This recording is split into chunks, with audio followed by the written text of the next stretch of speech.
Amigos de Cuatro Vientos, ¿qué tal? Muy buenos días. Tengan todos nuestras queridísimas audiencias.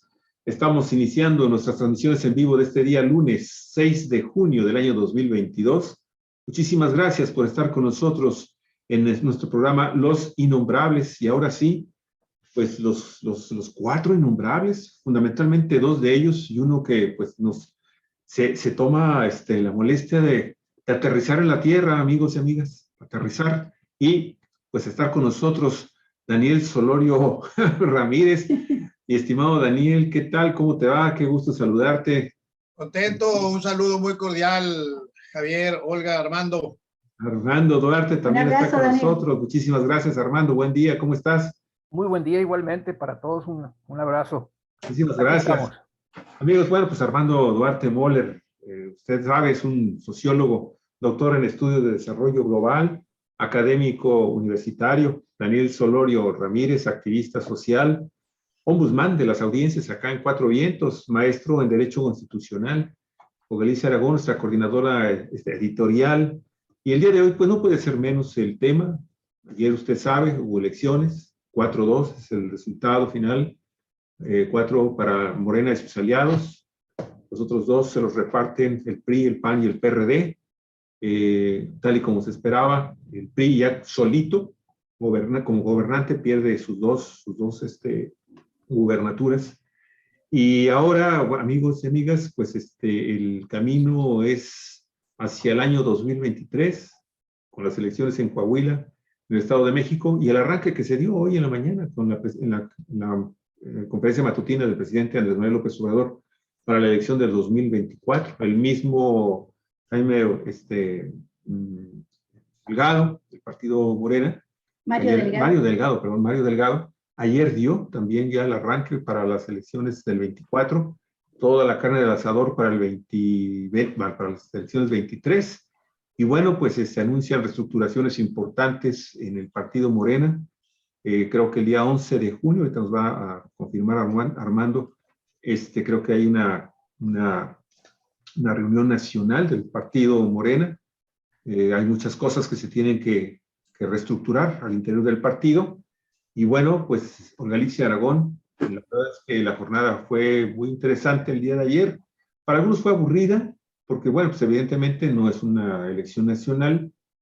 Y sin embargo, el mapa político queda 20 estados de la República gobernados ya por Morena, más de 50 millones de mexicanos gobernados por este partido y sus aliados. Si sumamos dos gubernaturas que tienen los aliados, son 22 bajo esta corriente política que se está poco a poco consolidando como la mayor fuerza política contemporánea en México. Y pues los demás partidos, hoy hay una caricatura que ahorita un poquito más les voy a poner, de Hernández, excelente caricatura. Bueno, pues ya no saben qué hacer, ahora va por México, y Movimiento Ciudadano, que se sigue vendiendo como una opción política que podría también ligarse a va por México en el 2024. Ogalicia, adelante. Bueno, amigos, amigas de Cuatro Vientos, bienvenidos a este programa con el que iniciamos la semana, con los innombrables, con nuestros queridos y muy estimados Daniel Solorio y Armando Duarte. Vamos a hacer este análisis de lo que ocurrió ayer. El día de ayer, el avance político electoral de Morena se confirma. Y bueno, pues de haber iniciado después de 2018, con 5 gubernaturas que se convirtieron en 16, se convirtieron en 16 en 2021 cuando gana 11 de 15, ahora tiene ya pues ni más ni menos que 20 gubernaturas. Hay quien dice que tiene 22, pero los otros dos son de aliados. Es una que tiene con el PES en Morena, un partido que desapareció, pero que ahí quedó Cuauhtémoc Blanco como gobernador aliado en Morelos, y una más, que es la de San Luis Potosí, que está encabezada por una alianza del Partido Verde Ecologista y el PT. Considerando esas 12 gubernaturas, pues se llegan con 22 gubernaturas a este año, en un crecimiento espectacular. 8 años tendrá de su creación el partido Movimiento Morena, y en este tiempo le ha bastado para ganar la presidencia de la República, las 2 cámaras federales, la Cámara de Diputados, el Senado de la República, y esta cantidad nada despreciable, impresionante, apabullante de gubernaturas, y va así preparado para el año 2023, cuando entran en disputa las 2 únicas gubernaturas que le quedan al PRI, la de el Estado de México y la de Coahuila. Sin embargo, ayer hasta risa me dio, Armando, porque escuché a una comentarista que estaba, una analista política que estaba con Julio Hernández, decir que notaba demasiado triunfalismo en las expresiones de Mario Delgado, que eran muy triunfalistas. Yo dije, caray, pues ¿dónde se ha visto una fuerza política que crezca de esta manera? Si bien es cierto que Morena tiene grandes problemas, grandes desafíos y retos que enfrentar en cuanto a los resultados político-electorales, pues no se le puede acusar de triunfalismo, sino en todo caso de objetividad y de realismo.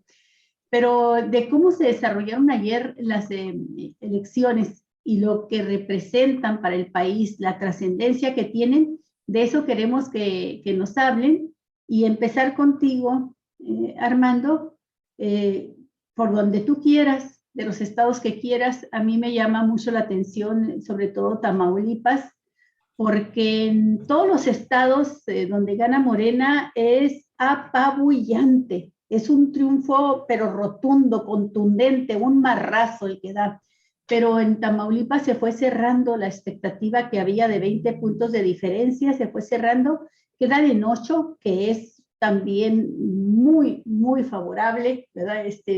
Difícil de revertir ese triunfo, pero fue un estado donde se presentaron demasiadas irregularidades que ojalá las haya visto el ojo de Lorenzo Córdoba, ese ojo que tiene para mirar lo que le conviene y el otro lo cierra. Entonces vamos a ver qué es lo que mira el INE de estas irregularidades que consistieron en persecución, en represión, detuvieron a varios dirigentes y activistas de Morena a lo largo de la semana. Estuvieron amedrentando así a la gente, pero no detenían a cualquiera, detuvieron a legisladores, se fueron sobre los dirigentes y estuvieron pues en actitud amenazantes y aparecieron enmascarados, armados con armas de alto poder en algunas casillas para robarse las urnas. Sin embargo, en general, la gente pues respondió, fue a votar, y el resultado fue a favor del candidato Américo Villarreal de la coalición de Morena. No quiero hablar de mis propias opiniones sobre cada uno de los estados, pero quería resaltar esos hechos del de Tamaulipas porque llamó la atención de cómo se fue cerrando la expectativa de voto que había ahí. Y bueno, pues adelante, Armando, ¿tú cómo viste esta jornada electoral? Muchas gracias. Pues definitivamente constituye un avance política y electoralmente hablando muy trascendente de la Cuarta Transformación, más allá de que sean pocos estados comparados con los que renovaron gubernaturas en el 2021. Uno podría pensar, bueno, en el 2021 de 15 Morena obtuvo creo que 11 gubernaturas, ¿verdad? Ahora de 6 obtiene 4, son pocas, ¿sí? Comparadas así, efectivamente pueden parecer pocas. Aquí lo importante es la trascendencia de algunos de estos triunfos, particularmente el caso de Hidalgo, particularmente el caso de Tamaulipas, en donde históricamente había prevalecido o el PRI o digamos recientemente cambios pero a favor del PAN, es decir, alternancia sin alternativa, caso de Tamaulipas, ¿no? Y en donde además se había configurado en Tamaulipas, también en Hidalgo, una clase política muy vinculada a intereses no solamente de negocios, sino también vinculados con el narcotráfico. Y que hayan sido derrotadas las candidaturas de los partidos que habían estado gobernando durante mucho tiempo, en el caso de Hidalgo y en el caso de Tamaulipas, de esta, digamos, nueva generación de políticos panistas, ¿no? Esos que fueron senadores en la época de los sobornos y luego se hicieron gobernadores, caso de Cabeza de Vaca, ¿verdad? Y que habían establecido pues una especie de contubernio con las fuerzas de esta entidad, particularmente con los grupos de la oligarquía local y también de los grupos vinculados al crimen organizado. Están surgiendo y seguramente después de esto surgirán mucho más información respecto de esta circunstancia y tendremos oportunidad de valorarlas. Pero me refería que es importante o es muy trascendente que hayan triunfado en este caso los candidatos de Morena, más allá de los orígenes políticos de los candidatos, que en ambos casos vienen del PRI, pero que se sumaron al movimiento obradorista desde antes de la elección del 2018, particularmente el caso de Américo Villarreal, que fue invitado por Andrés Manuel a ser candidato a senador en 2018, acompañándolo en la campaña electoral en la que Andrés Manuel López Obrador obtiene el triunfo en la presidencia de la República. Entonces podemos hablar de que son candidaturas o son personajes que decidieron en su momento jugársela con el movimiento de la Cuarta Transformación. Seguramente habrá quien critique ese origen y trate de desvalorizar estos triunfos, diciendo que pues es más de lo mismo, la misma gata pero revolcada, pero yo creo que no. Yo creo que sí forman parte de esta transformación, de este cambio. Desde luego habrá que ver qué es lo que viene después y habrá que estar muy atento a la manera como ejercen el poder y desarrollan sus actividades al frente del gobierno. Pero sin duda alguna que de entrada constituye una ventaja muy importante, un triunfo muy importante para el movimiento de la Cuarta Transformación. En el caso de los otros dos estados en donde triunfa Morena, como son Oaxaca y Quintana Roo, pues también le son arrebatados en un caso al PRI y en otro caso al PAN. Y constituyen también, sin duda alguna, triunfos muy importantes. En el caso, por ejemplo, de Quintana Roo, si bien es cierto, es un estado que desde el punto de vista del peso electoral cuenta poco, este triunfo es trascendente por lo que implica en términos de las obras que se están realizando en ese momento, en este momento en esa región, particularmente el Tren Maya.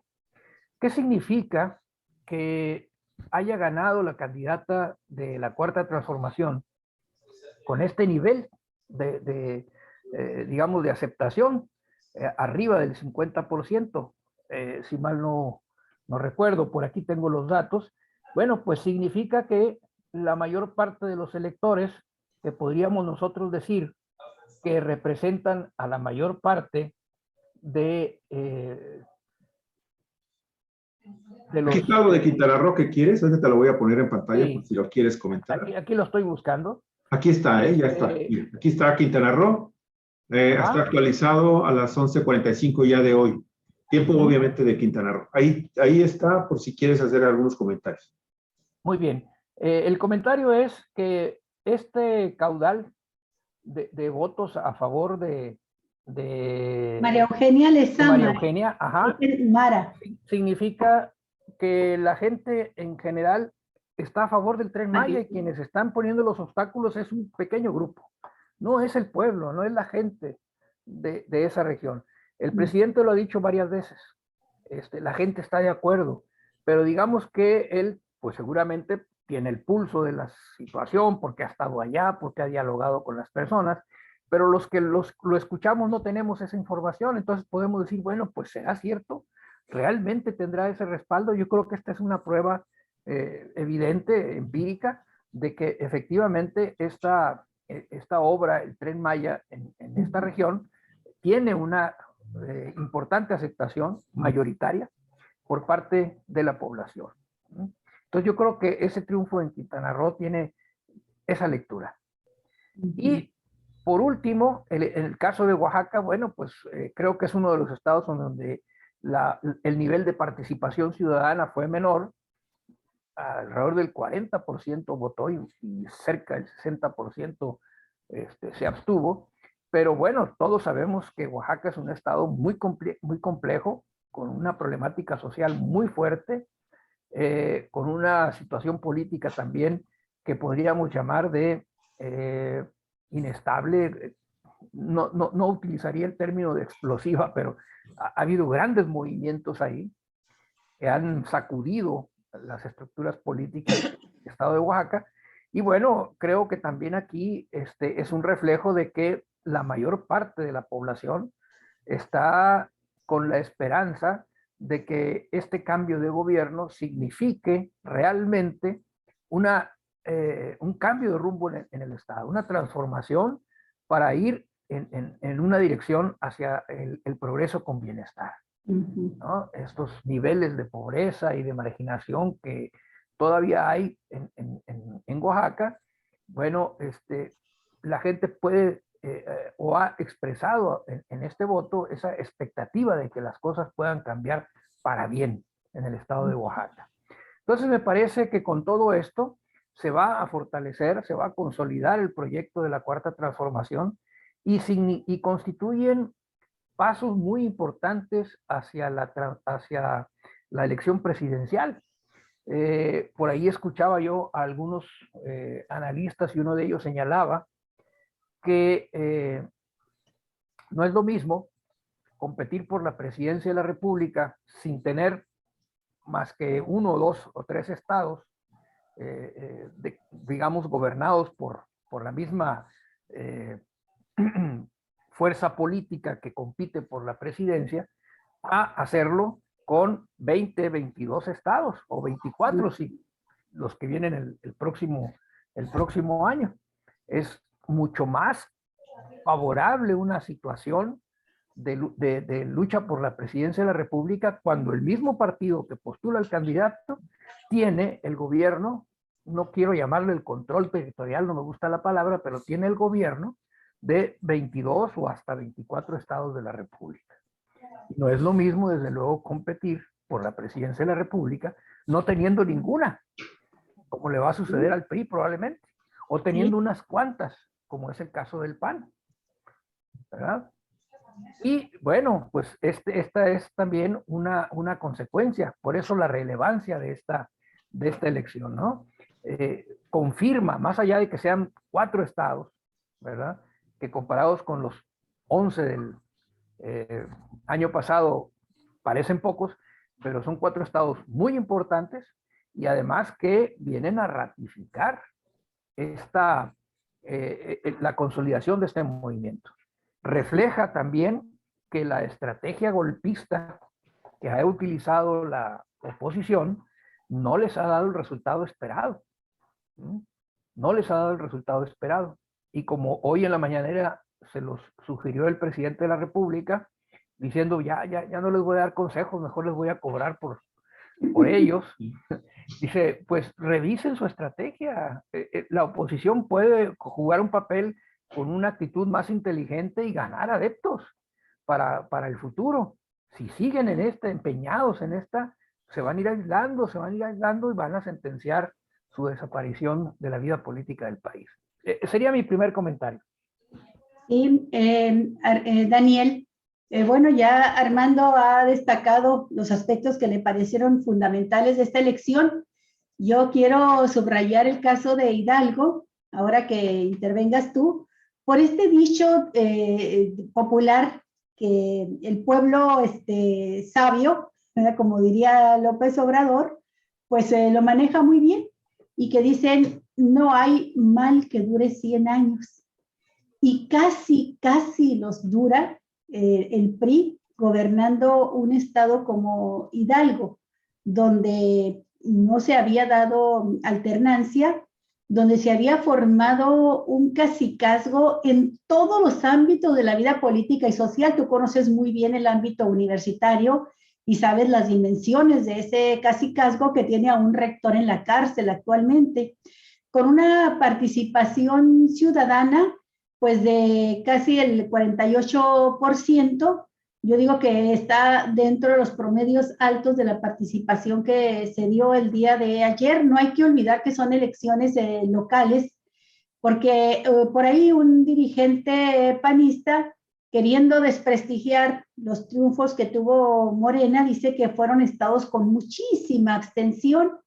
Y bueno, lo cierto es que lo comparó con las elecciones de 2018, que son incomparables. Fueron las elecciones presidenciales, donde gana López Obrador con una cantidad histórica de votos. Pero lo compara también con las elecciones pasadas federales, que fue una mega elección, donde fueron muchas las candidaturas que estaban en disputa. Ahora fueron 6 estados, elecciones locales, y nada más en 2 de ellos hubo aparte elección de presidentes municipales o de congresos locales. Y el total de votos que se obtienen en este caso, estamos hablando de Hidalgo, que me parece una de las elecciones más importantes por esto del mal que dura 100 años, pues duraron 93, 94 años los priistas gobernando este estado. Pero me parece muy significativo también que se haya derrotado ahí a Carolina Villano, que es la secretaria general del PRI, la número 2 a nivel nacional de este partido coaligado en alianza con el PAN y con el Partido de la Revolución Democrática. Y además es ni más ni menos que la esposa de Rubén Moreira, el líder del grupo parlamentario priista en la Cámara de Diputados. Así es que hablando como con el lenguaje que utilizó el presidente hace ya varios meses, era la ficha más fuerte que traía la oposición en cuanto a las cartas a presumir. Y sin embargo, pues fue aplastantemente derrotada. Fue derrotada como 2-1 por el candidato de Morena, Julio Ramón Menchaca Salazar, de alianza de Morena con el Partido de los Trabajadores, y también con un partido local de lo que quedó por ahí del PANAL, ¿verdad? Y tienen registro local. En esa alianza se van a las elecciones y le ponen una verdadera, híjole, Alito lo diría de otro modo, yo digo, le ponen una golpiza salvaje al PRI. 31 contra 61. 31 contra 61, pues prácticamente al doble, 2-1. Me parece que esta elección es muy importante por eso, ¿no? Porque marca ya el epitafio del PRI, ¿verdad? Que se espera se confirme en 2003 con las 2 gubernaturas en juego. Y a propósito, bueno, pues el candidato de Durango, que se está viendo, me imagino todavía va a haber revisión ahí de datos, pero se le está dando el triunfo a la coalición opositora.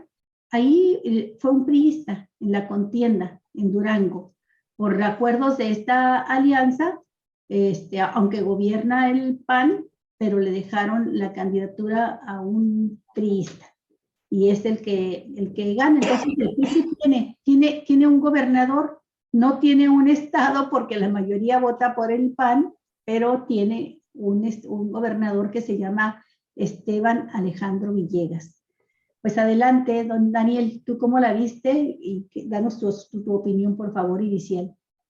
Pues aprovechando tu expresión de que pues ya habrá que ponerle su epitafio al PRI, yo solo agregaría a esa idea un verso que leí hace muchos años y que lo quiero dedicar al PRI, no al PRI de los años 50, 60, 70 del siglo pasado, 80, sino al PRI empanizado.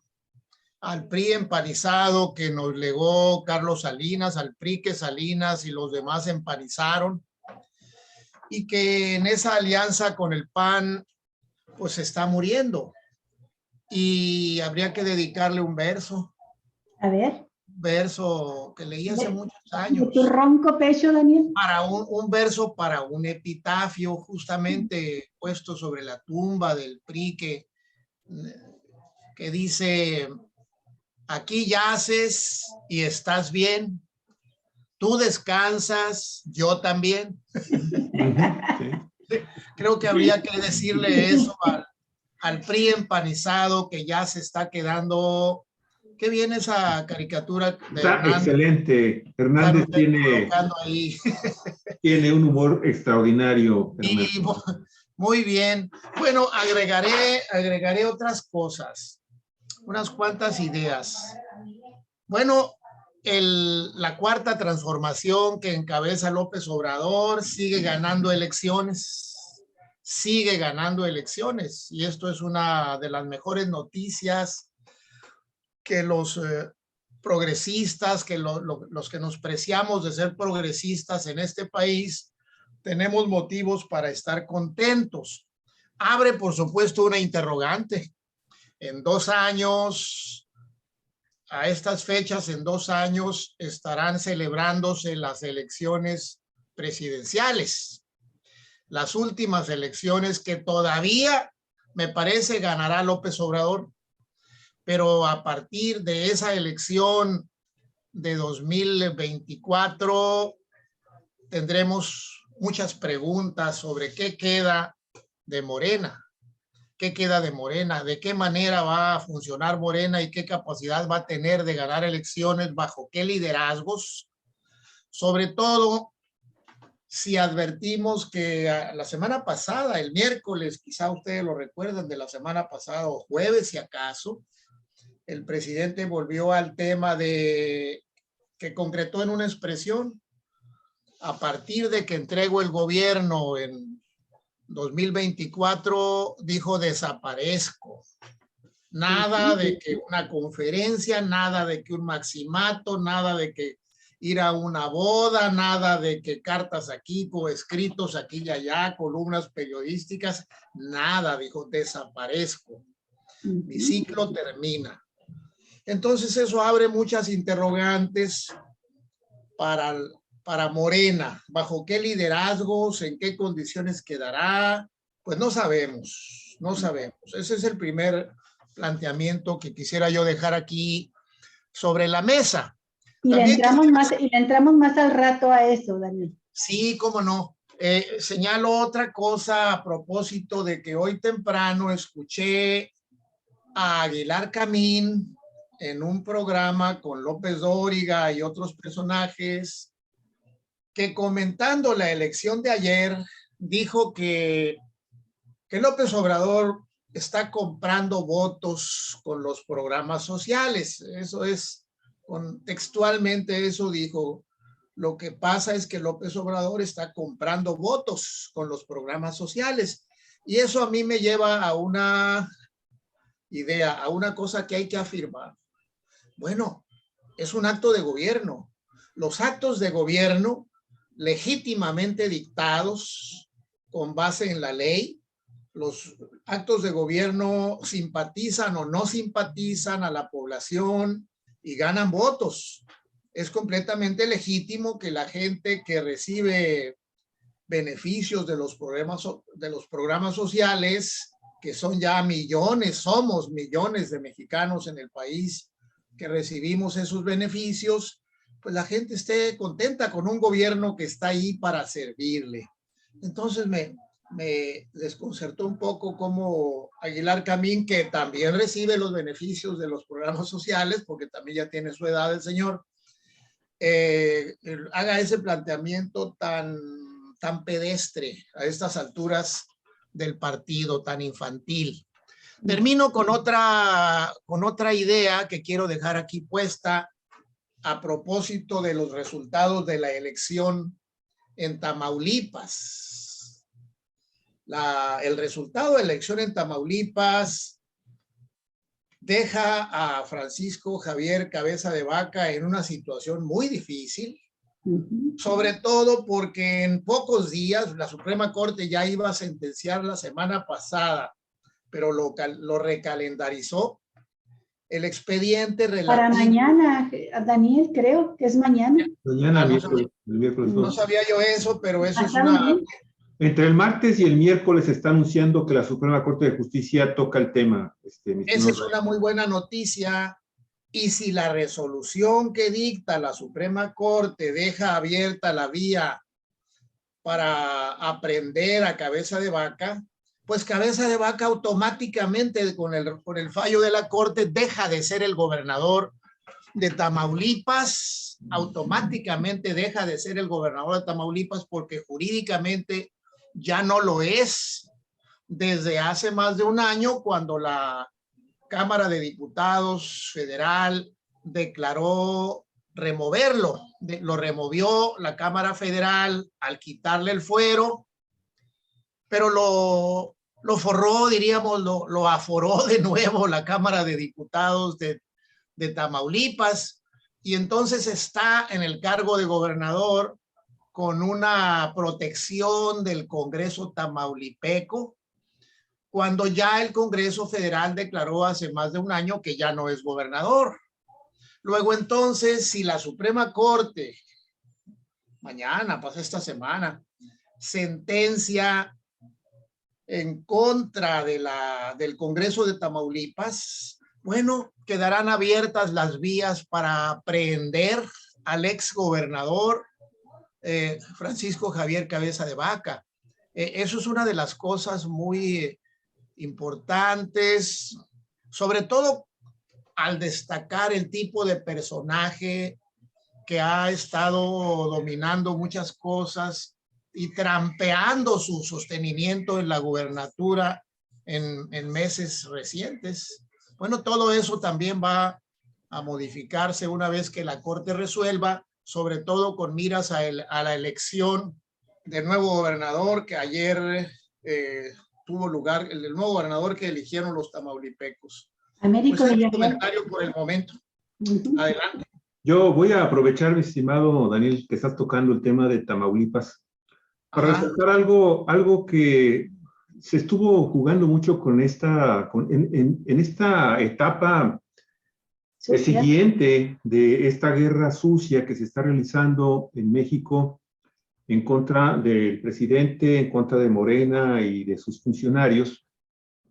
El hecho de que, bueno, de nueva cuenta voy a recurrir a un cartón excelente de nuestro queridísimo Hernández, que resumió parte de lo que vivimos los mexicanos en las últimas semanas previas a lo que sucedió en la jornada del día de ayer. O sea, ¿qué buscaba la oposición? Y personajes, de nueva cuenta, los vemos innombrables, sumándose a esa campaña sucia que incluyó AMLO protege a los narcos, pacta con el PRI en el poder. Lo de Vicente Fox es excelente, Hernández de veras es un excelente monero, es un excelente crítico, cartonista político, es un ignorante y un corrupto, y es un liberal, dice el superliberal de México, ¿no? Carlos Salinas de Gortari, excelente cartón. Pero qué curioso que mientras mencionaban que Manuel López Obrador pacta con los narcotraficantes, que es el que impuso un narcoestado en el país, en fin, que protege al cártel de Sinaloa. Pues caray, hacían mutis con el caso precisamente de Tamaulipas, ¿no? De García Cabeza de Vaca. Y si hay alguien que en este momento represente el narcopoder en México, instalado en México, pues podríamos hablar precisamente del caso de Tamaulipas, de García Cabeza de Vaca. Otro por ahí que también se mueve, que no canta tan mal las rancheras en este sentido, pues es el gobernador de Jalisco, ¿o qué no? ¿O qué podemos hablar del exgobernador de Michoacán? El perredista Silvano Aureoles. Y el de Jalisco, Enrique Alfaro. Y así nos podríamos ir platicando de casos patéticos en donde se ve la paja, pero no se ve la viga, ¿no? No se siente, no se critica la viga. Y eso, desafortunadamente, lo hemos visto a lo largo de estos últimos 3 años y medio, en que en México hay un gobierno emanado de un partido diferente a PRI, al PAN, y que, bueno, se han unido para precisamente evitar que este gobierno, que les ha cortado muchos de sus privilegios, varios de sus privilegios están cortados en este momento, pues se unen precisamente para tratar de rescatar algo de lo que siguen perdiendo. ¿Sí? Por eso esa caricatura es magnífica, la de Hernández diciendo, estamos viendo ahí a Lito todo golpeado, diciendo, nada más ganaron 4, ¿no? Y el PRD ya totalmente, ya ni se ve, ¿no? Ya el PRD está prácticamente totalmente cubierto. Y bueno, y el Partido de Acción Nacional tratando de rescatar también a la mala, porque hay que recordar lo que sucedió también en el proceso electoral de Durango y de Aguascalientes, previo al proceso electoral. Tamaulipas se excedieron, ¿no? Con el tema de todos estos dirigentes y representantes del Partido Morena, siendo detenidos con robo de urnas, donde fue a votar el doctor Américo. Hicieron el intento de robarse la urna, nada más que ahí los ciudadanos respondieron y provocaron que el tipo que se llevaba la urna finalmente la dejara suelta ahí, la tiró finalmente, pero ya iba a ser ese robo de urna ahí.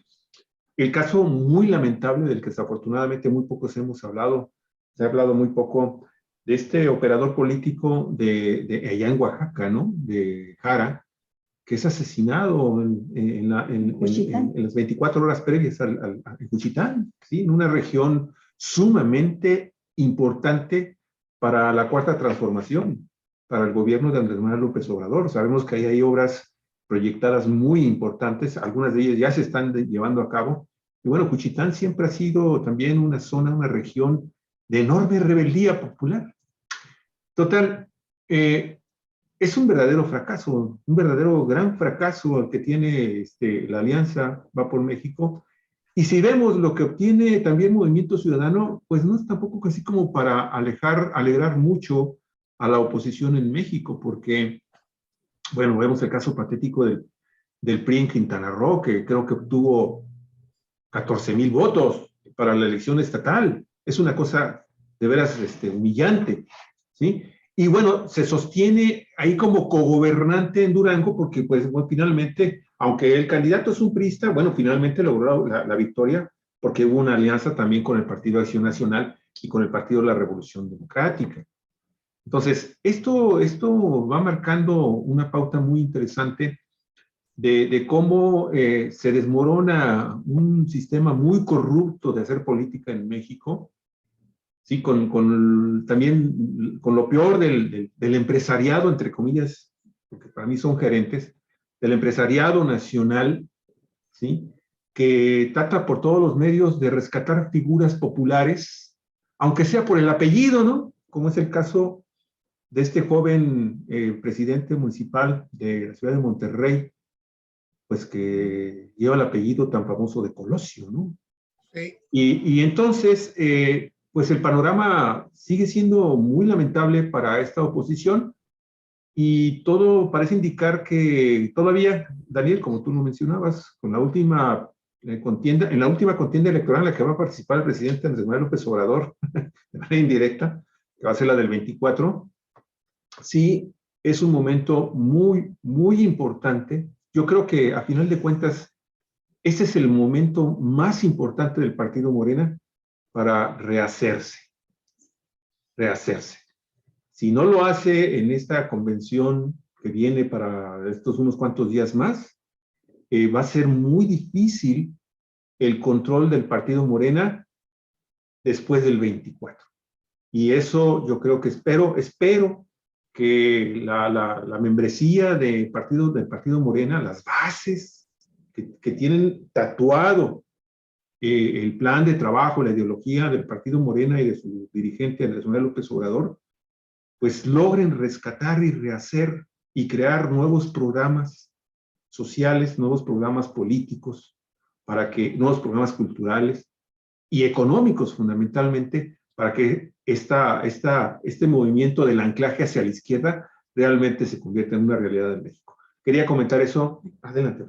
Sí, me gustaría mucho, Armando, que antes de entrar al análisis de los desafíos que tiene Morena para 2023 y 2024 en esta materia político-electoral, nos dijeran algo ustedes sobre las declaraciones que dio ayer Dante Delgado de Movimiento Ciudadano y también la declaración que hizo Jorge Triana, que es el vicecoordinador del PAN en la Cámara de Diputados, del grupo parlamentario, en una cobertura periodística, en mi opinión, excelente que realizaron Álvaro Delgado y Alejandro Páez del programa Los Periodistas, de Sin embargo. Ahí Dante Delgado dio una respuesta que ya la estábamos esperando en voz de él, porque solamente había hablado el que aparece como líder formal del Movimiento Ciudadano, pero todo el mundo sabemos que el verdadero dirigente, el verdadero líder del Movimiento Ciudadano es este hombre, Dante Delgado, un hombre muy colmilludo, muy pragmático, inteligente y que sabe de qué lado están soplando los vientos para saber dónde acomodarse.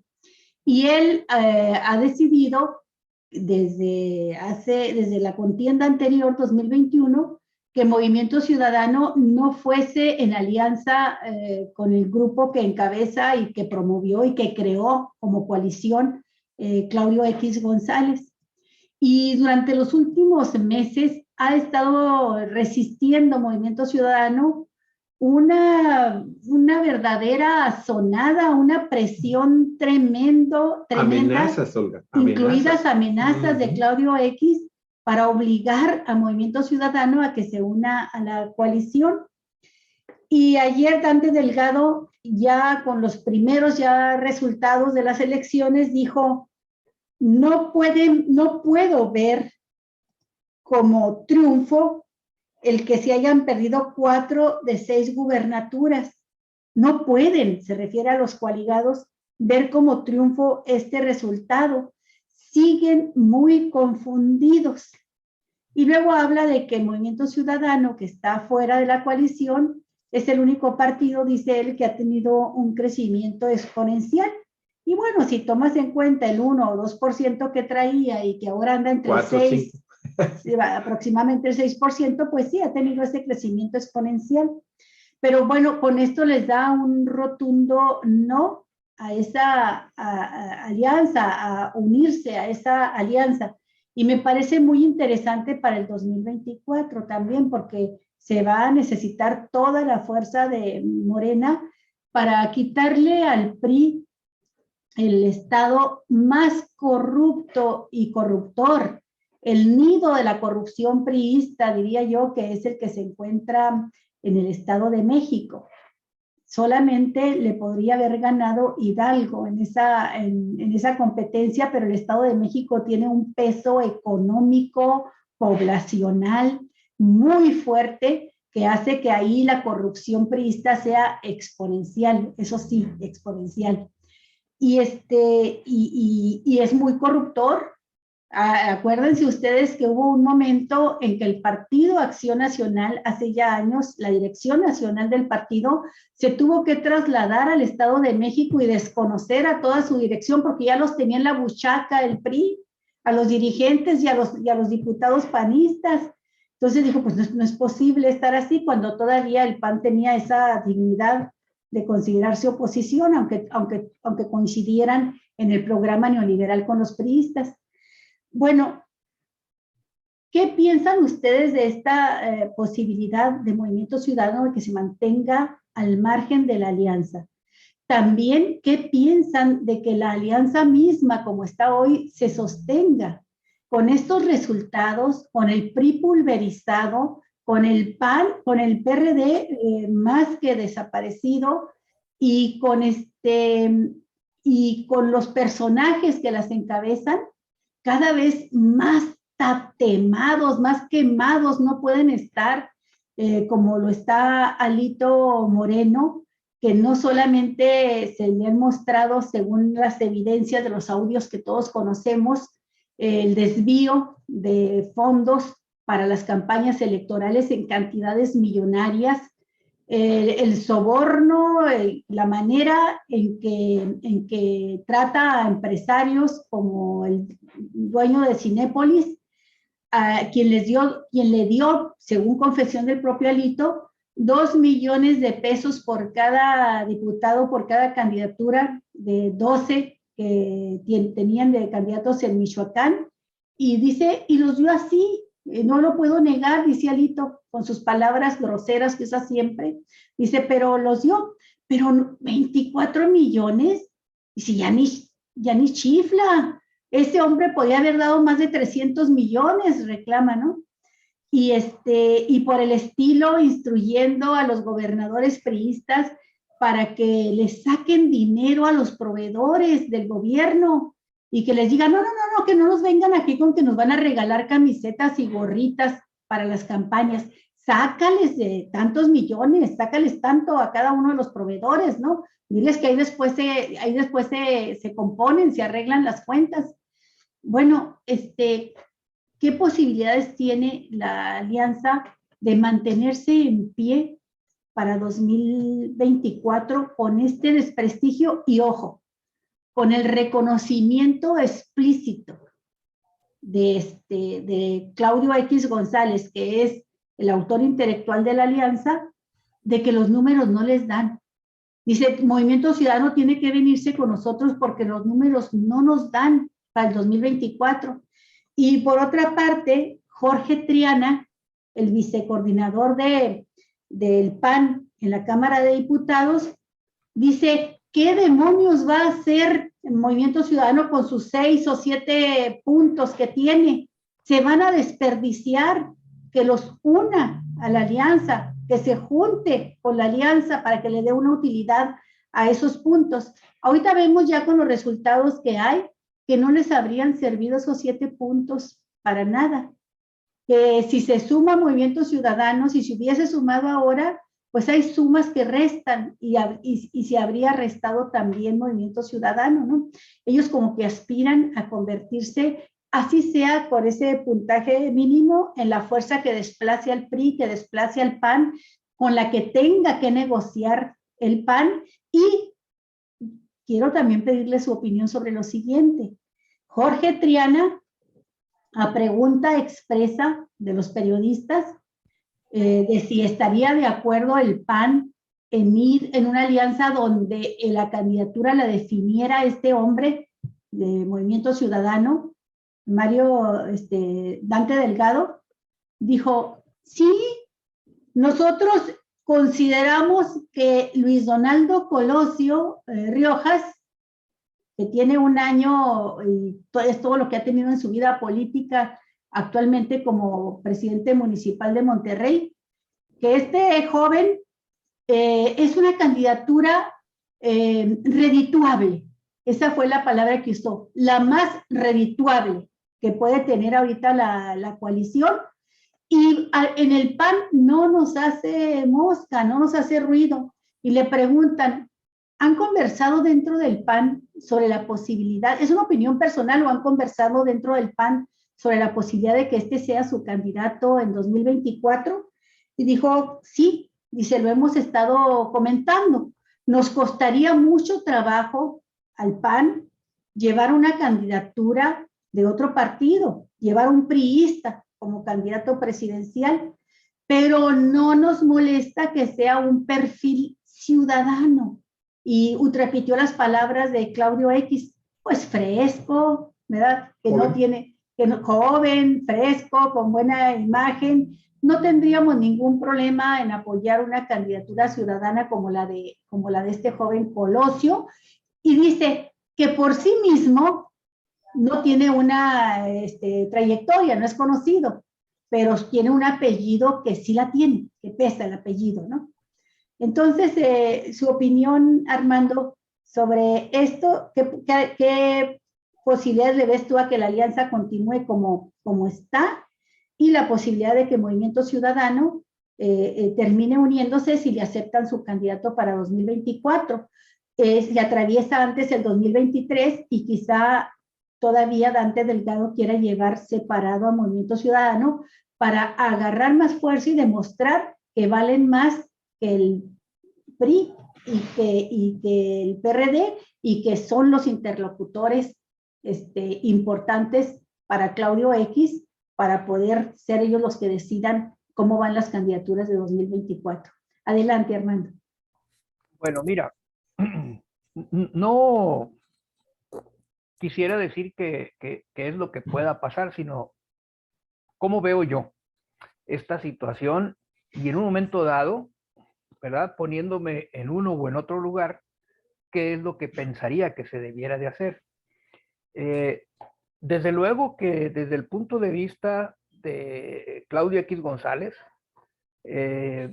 para sus objetivos, sus propósitos políticos, porque no es ya el PAN ni es el PRI, es Claudio X González y todo este grupo que está detrás de él, ¿no? La oligarquía nacional.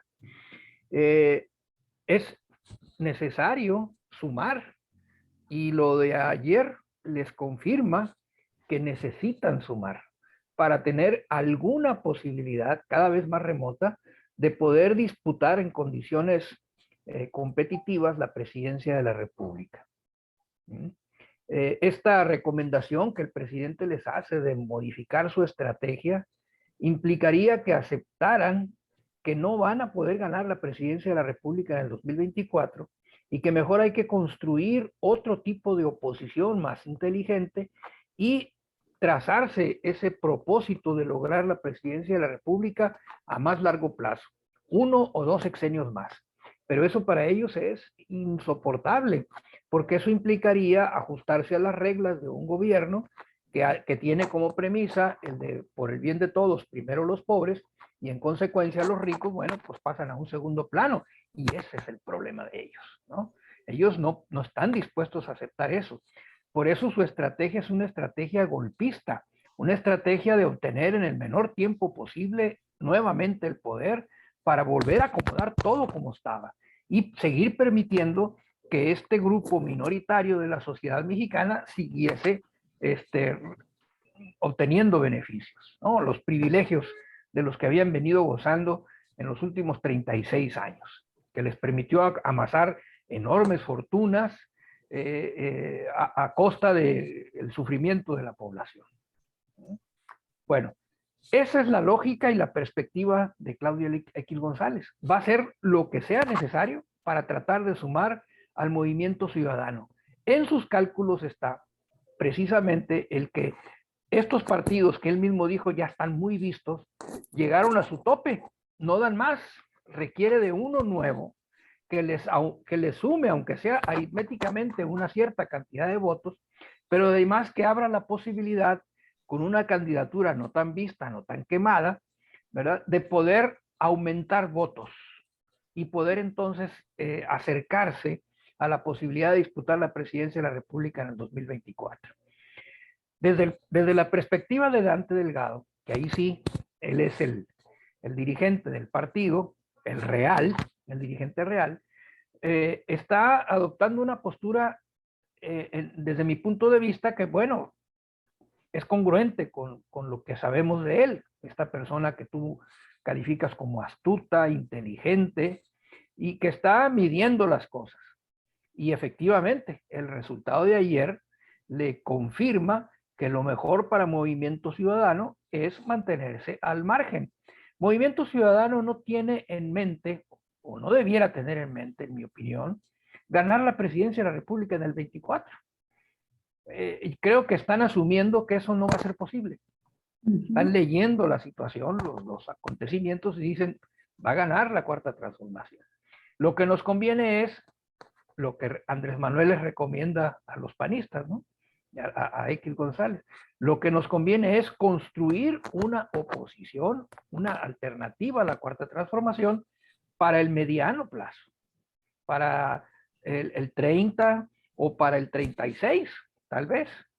Pero ir conformando una oposición que no sea una oposición contestataria, golpista, sino una verdadera oposición, ¿no? Que pueda ir ganando espacios, que pueda ir incrementando su credibilidad y respaldo entre la gente, de tal suerte que en un momento dado incluso pueda ser considerada hasta como una oposición con la que se tenga que cogobernar en un momento determinado, previo a asumir totalmente el poder. Entonces, yo creo que el Movimiento Ciudadano, Dante Delgado, está valorando esta situación.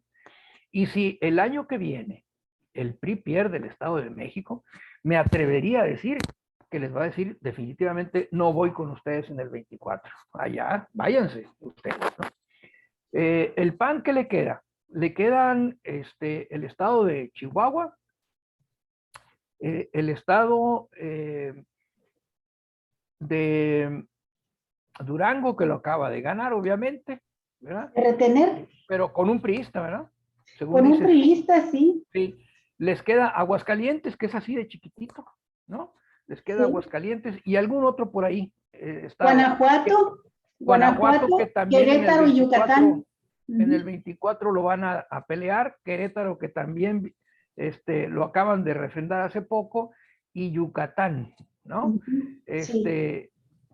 Vaya, estamos hablando de estados que desde el punto de vista del peso electoral, por el tamaño de sus padrones, cuentan poco para una contienda nacional.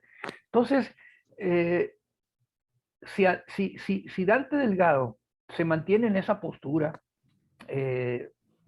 hábil, inteligente, les va a decir que no, y va a ir solo para construir esa oposición, que estos se niegan a hacerlo porque están dominados por Claudia X González.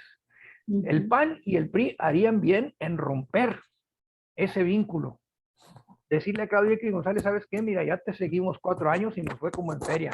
Vámonos, ¿verdad? Mejor adoptamos otra postura. Vamos a construir un polo opositor, pero con otra estrategia, no inmediatista de recuperar el poder en el 2024. Lo intentaron hacer para la revocación de mandato. Cuando vieron que no les resultaba, la boicotearon. Pero en sus planes estaba eso.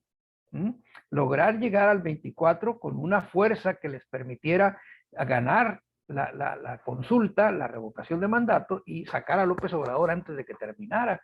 Lo dijeron expresamente varios de sus más prominentes representantes o voceros no oficiosos, ¿no? U oficiosos más bien. Y hablaban de esa posibilidad de sacar a López Obrador antes de que terminara el sexenio, porque tienen esa urgencia de recuperar el poder, por lo que implica en términos de sus intereses económicos particulares. Entonces, aquí lo que tenemos es un escenario en donde los partidos políticos se han olvidado de la política, el PAN y el PRI y el PRD, y se meten o caen en la estrategia de los grupos empresariales, que lo que están buscando son beneficios de carácter económico, para lo cual la política es simplemente un medio, un instrumento. Se han subordinado por completo y eso ha sido su perdición. Entonces, una persona con la inteligencia, con la marrullería de Dante Delgado, cometería un grave error si ante el desplome de la oposición decide darles respiración artificial. ¿Lo ves así para el 2023 y también para el 2024? Yo creo que para el 23 lo veo todavía participando solo, sin aliarse con este grupo, y dependiendo de los resultados del 23, muy probablemente les diga no. Daniel, adelante, por favor, si fueras tan amable. Despierta, Daniel, te estás durmiendo, adelante. ¿Tú crees que Dante Delgado decida también no ir en alianza en 2024, aunque Claudio X y el PRI y el PAN le digan, ponemos tu candidato presidencial y te damos la mayor cantidad de posiciones que pidas, ¿no? Porque nos has demostrado ser una fuerza que desplazó al PRI, que desplazó, ya no se diga, al PRD, y que es competitiva junto con el PAN. Wow, es que de lo que estoy escuchando, que acaba de decir Armando, de lo que dijeron ustedes, estaba yo pensando justamente que estamos hablando de dos personajes de lo que representa la antipolítica, Dante Delgado y Claudio X González. Me referiré primero a Claudio X González, un personaje que representa la antipolítica, la oligarquía, un oligarca soberbio que corrompe a lo corrompido, corrompe aún más a lo corrompido y logra esa grotesca alianza PRI, PAN, PRD. Este hombre, un oligarca, no hay antipolítico, ¿no? Absolutamente ajeno a las prácticas políticas, ajeno al trato con la población, ajeno a lo que significa ir por la pizca de votos, y que ante su resentimiento con López Obrador inicia una especie de cruzada a golpe de dinero, para comprar a las cabezas de los partidos, de lo que queda del PRI, de lo que queda del PRD, como dice Julio Astillero, PRD, LQQ, ¿verdad? Lo que queda, compra lo que queda de esas cabezas y lo somete a una serie de procedimientos para formar una alianza. Y en ese grupo va pues Gustavo de Hoyos también, recién egresado de la dirigencia formal de la Coparmex, es decir, los grupos de la derecha, de la ultraderecha mexicana, comprándose los letreros más conocidos que son PRI, PAN y PRD para defenderse contra la política progresista de López Obrador. Es algo muy grotesco, representan la antipolítica, insisto. Y luego, bueno, estamos hablando también en este momento de este otro personaje también salido de lo más de las alcantarillas de la política, aunque ahí sí tiene una larga experiencia en las luchas por el poder, como es Dante Delgado, que ha tenido desde hace muchos años la capacidad de venderse al mejor postor, en especial desde que formó aquel partido, ¿cómo se llamó el antecedente de Movimiento Ciudadano? Convergencia Democrática, que formó al salir de la cárcel en Veracruz. Recordaremos que estuvo preso por peculado en el gobierno de Veracruz. Sí. Y bueno, formó Convergencia Democrática, luego lo transformó en Movimiento Ciudadano y ha ido vendiéndose al mejor postor. Ahí está con Ricardo Anaya. Sí, aquí está con Ricardo Anaya, no tiene ningún problema, no defiende nada. No defiende nada. Dijo el presidente López Obrador hoy, un político representa algo y defiende algo. Hay una causa que defiende. No defiende nada. No tiene ninguna causa que defender, sino solamente los privilegios del poder. No se le conoce nada, ningún compromiso con ninguna causa socialmente aceptable. Pues es lo que yo tengo que decir por el momento. Son ese tipo de personajes que están ahí y con los que hay que lidiar. Esa es la política finalmente, lidiar con ese tipo de personajes. Yo no sé lo que vayan a hacer, van a hacer lo que sea más conveniente, lo que les reditúe mayores ganancias, número uno, económicas, y que les aseguren las del futuro, las ganancias económicas que vienen para ellos y su pequeño grupo. Ustedes observarán, pues Movimiento Ciudadano ha estado integrado y militan en sus filas grupos muy pequeños de personas que están viviendo una vida principesca a costillas del erario. Pues es lo que digo por el momento. Yo solamente quiero agregar algunas cosas que creo que también son muy importantes del estado crítico en el que está viviendo en este momento, prácticamente ya con un tanque de oxígeno al lado, la oposición en México. Porque si analizamos los resultados electorales de este 2022, lo que sucedió el día de ayer, a ver, bueno, acaban de hacer un análisis muy interesante de lo que significa Dante Delgado y su pragmatismo, por decirlo menos, por decir de alguna forma algo decente de la actuación política de Dante a lo largo de toda su historia, porque hay que recordar que tuvo problemas muy fuertes en Veracruz y eso le costó cárcel, en fin, una serie de situaciones, luego esa convergencia que se funda ahí mismo en la cárcel, en fin, una serie de situaciones muy raras ahí con Dante. Pero si vemos a los otros integrantes de la oposición en nuestro país, vemos por un lado, si vemos el sector empresarial, ¿sí?, de esta cúpula que está apoyando este proyecto que viene, ¿no?, ni siquiera es un proyecto nacional, este es un proyecto internacional, no hay que mencionarlo, es la derecha internacional y la ultraderecha internacional actuando en nuestro país, abierta y descaradamente. Si algo sucedió precisamente con el tema de los resultados de 2018 fue que precisamente se dio cuenta la ultraderecha y la derecha internacional que tenían que echarle también la carne al asador a México. Y ahí andan, y ahí están, ¿sí?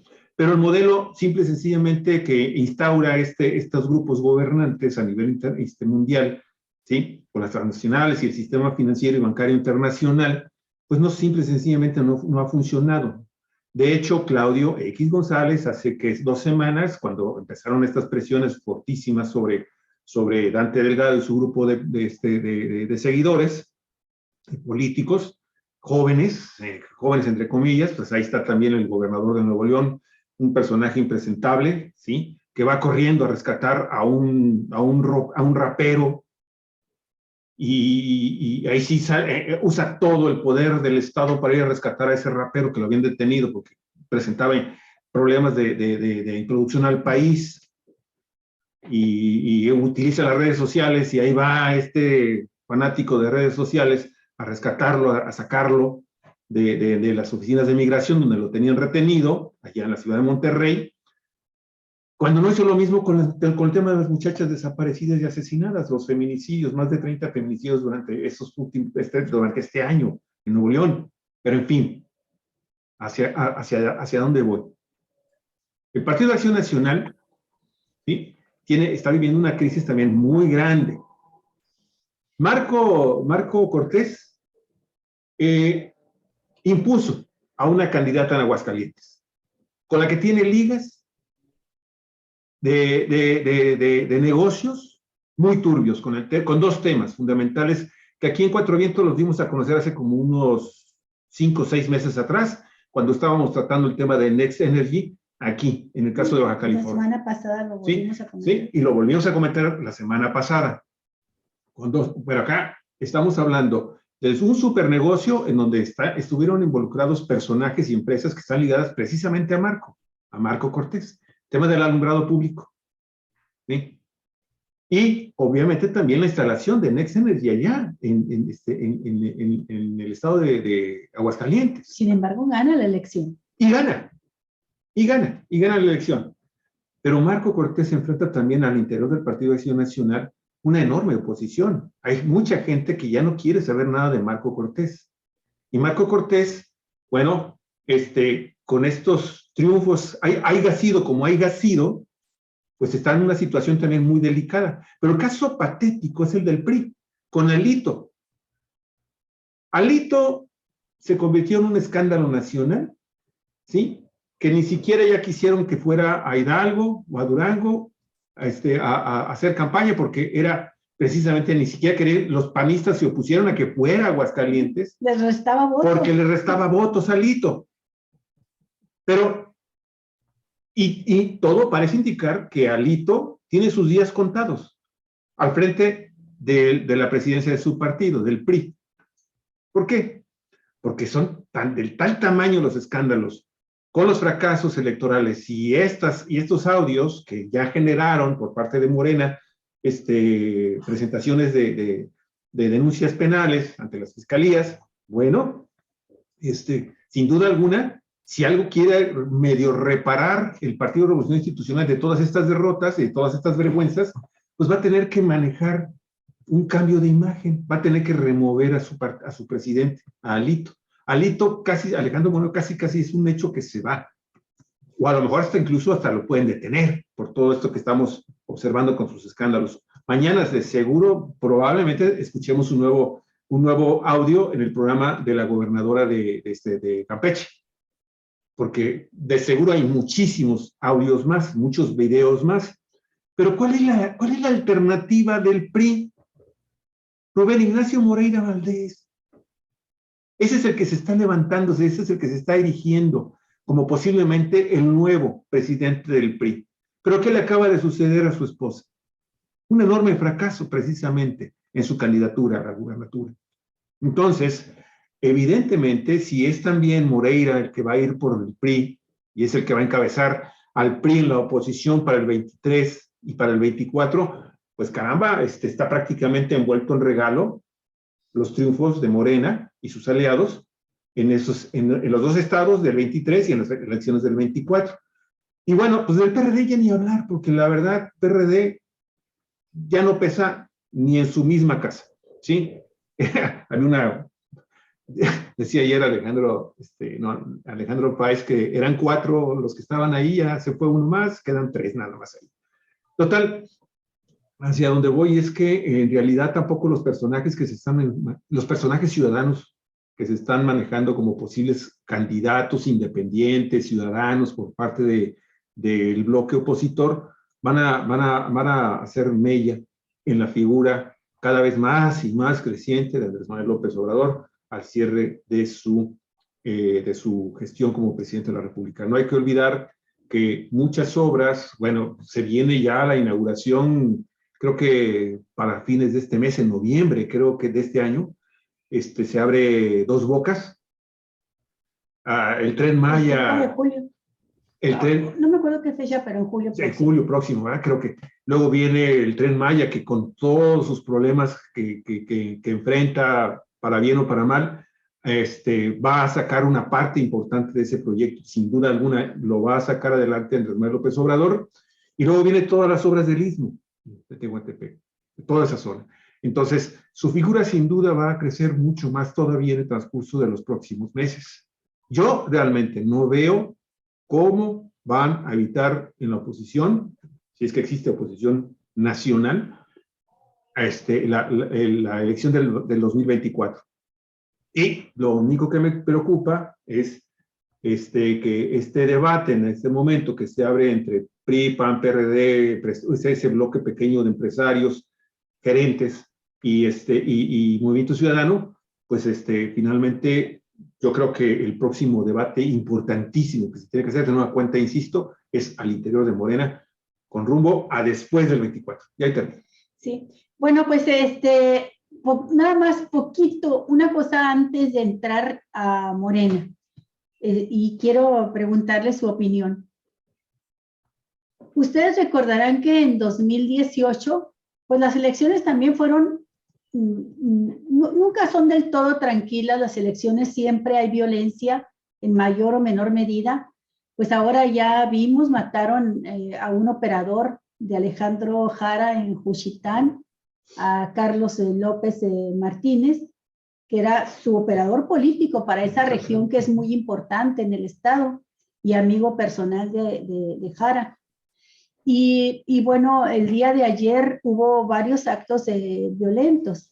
La desaparición de un periodista en Aguascalientes, de quien todavía estamos esperando información de qué fue lo que sucedió. Y ya comentamos parte de lo que estuvo sucediendo en Tamaulipas. Una periodista, Marta Olivia López, que es excelente periodista y corresponsal en varios medios, es colaboradora. La estuvimos siguiendo nosotros porque además es una analista política de primera, y ella dio los datos precisos de entre 20 a 30 dirigentes y activistas de Morena perseguidos, detenidos, encarcelados, y mencionó el día de ayer algo que me pareció muy interesante. Dice, da el nombre de un político con el que habló, y que no recuerdo yo ahorita el nombre, y que le dice, en mi opinión, le dice este político de Tamaulipas, lo que tiene que hacer en este momento el doctor Américo Villarreal es, en cuanto gane las elecciones, ampararse y irse de inmediato al Senado de la República y allá esperar que llegue la fecha en que le entregue ya el gobierno Eugenio Cabeza de Vaca y regresar al Estado ya a gobernar, porque en este periodo que queda todavía con poder Cabeza de Vaca puede hacer mucho daño. Esto suponiendo que no sea detenido en estos días, Daniel, que suceda cualquier cosa o que no huya, ¿verdad? Como han huido muchísimos ya políticos de PRI, del PAN, que se van del país, pero tienen temor en Tamaulipas de que los coletazos moribundos de Cabeza de Vaca provoque mucho daño.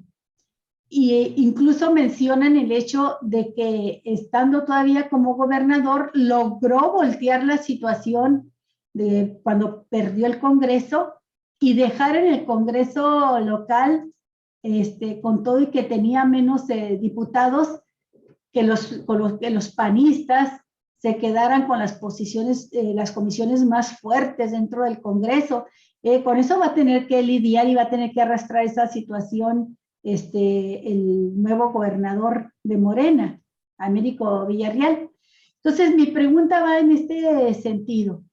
Creo que ustedes díganme, no puedes cantar todavía victoria, porque tenemos varios antecedentes de que aún ganando las elecciones hay presidentes municipales, hay funcionarios que no llegan a tomar posesión, los asesinan y los asesina la narcopolítica. Y en este caso, pues son estados muy, muy conflictivos, principalmente Tamaulipas, donde están heridos de muerte, el panismo está herido de muerte ahí. Y una herida que le supura a nivel nacional. Y el panismo derrotado y herido es muy peligroso. Lo conocemos ya en los estados donde ha gobernado. Recuerden ustedes, nada más porque hubo un control de daños rápido y no se le dio más difusión, pero en el año de 2021, en las elecciones locales de Baja California y otros estados de la República, Baja California fue el único estado donde fueron a arrojar cadáveres en las casillas electorales y cabezas y balaceras en las cercanías, ¿no? Se pudo controlar eso.